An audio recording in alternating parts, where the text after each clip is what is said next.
see all your shining young faces on this auspicious day.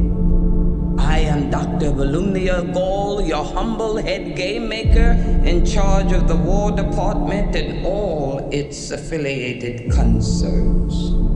I am honored to introduce to you the creator of the Hunger Games themselves, Dean Casca Highbottom. I have summoned you all here today for the 10th annual reaping ceremony, in which we choose 2 children from each district, throw into the capital arena to fight to the death in the Hunger Games. I am here to tell you that there has been a change this year. One final assignment to prove your worth. It's a story that takes place 64 years before the first installment of the movies and focuses on young Snow. Look at you.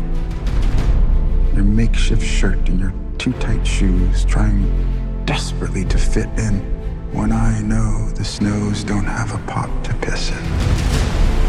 Snow is being groomed to become the man he becomes.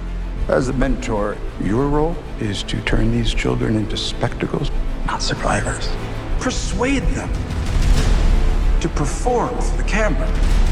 Lucy Gray, the one who Snow becomes the mentor for and also falls in love with, there's a very naturalistic quality to her, but she's a charmer. She's a musician. She's a performer. She's kind of the anti-Katniss. She's part of the Covey, this kind of roving band of musicians. Snow's never met anybody like her. That romance between them makes Snow question everything he was raised to believe.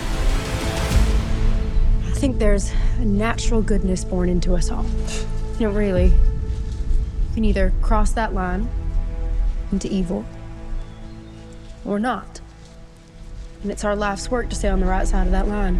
Part of the love story starts to fall apart, and that is part of the creation of who he becomes.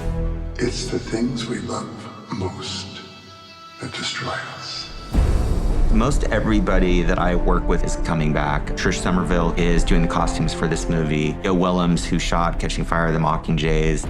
The one new person that I'm really excited about is Uli Hanisch, who's the production designer. We talked about the sort of look and the feel of the movie. The visuals of this movie will be very different than Mockingjay, but there's real consistency in terms of the Capitol architecture. We get to sort of reinvent the world of Panem, to sort of deconstruct what the games are that we're sort of used to and go back in time. It wasn't until I read it that I saw how much music was actually in here. And we met with Dave Cobb. He's a fantastic songwriter and producer. It's going to be fun to take all this history of British Isles music and Southern music and mash it all together in this dystopian way in this future. James Newton Howard. It's my 4th Hunger Games film with him. The musical opportunity is great. Relationships are very powerful in the movie. The good and the bad are very clearly laid out. For James and I, it was really fun to explore a new sound for the Hunger Games. Sometimes it's foot stomping and rousing, and sometimes it's haunting, mysterious, and a lot of that is based on the kind of period of the movie itself. But there's going to be some familiar elements as well.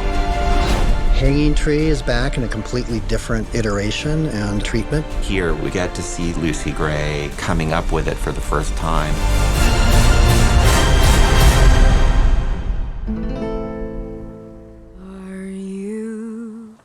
Are you coming to the tree where I told you to run so we'd both be free? Strange things did happen here, no stranger would it be if we met up at night.